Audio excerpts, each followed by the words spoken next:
మీకు ఒకసారి గుర్తుంటే కేసీఆర్ అధికారంలోకి వచ్చాక హైదరాబాద్లో దీని మీద పెద్ద సదస్సు పెట్టాడు, అందరితో మాట్లాడాడు. అప్పుడు ఒక సంస్థ వాళ్ళు రోడ్డు మేము వేసి చూపెడతామంటే ప్రాక్టికల్గా వాళ్ళ సొంత ఖర్చుతో వేయడానికి ఒప్పుకున్నారు. మీకు గుర్తుంటే బంజారా హిల్స్లో ఇప్పుడు ఏఎన్ఆర్ కాంప్లెక్స్ ఉంటుంది కదా, సిటీ సెంట్రల్ పక్కన రోడ్ నెంబర్ 7 అనుకుంటా, రోడ్ నెంబర్ 7, 8, 9, 10 అనుకుంటా, సిటీ సెంట్రల్ పక్కన ఉంటుంది రోడ్డు.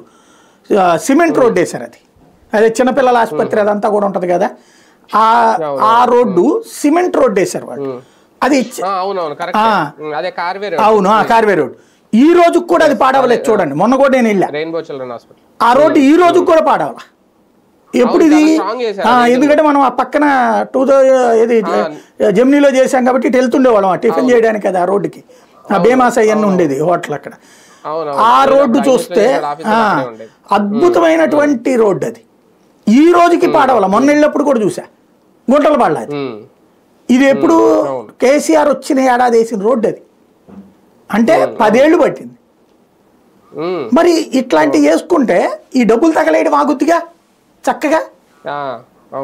అది అంతకుముందు ఎన్నిసార్లు గుంటలు పడిందో. ఈవెన్ ఆ పక్కన ఉన్న రోడ్ నెంబర్ 7లు 9లు ఇవన్నీ చాలా సార్లు తేడా ఉన్నాయి, ఇప్పటికి కూడా గుంటలు పడతా ఉంటాయి. ఇది మాత్రమే ఏం కావట్లేదు. ఇలాంటి పర్మనెంట్ సొల్యూషన్ లేదు వీళ్ళ దగ్గర, అదే వచ్చింది.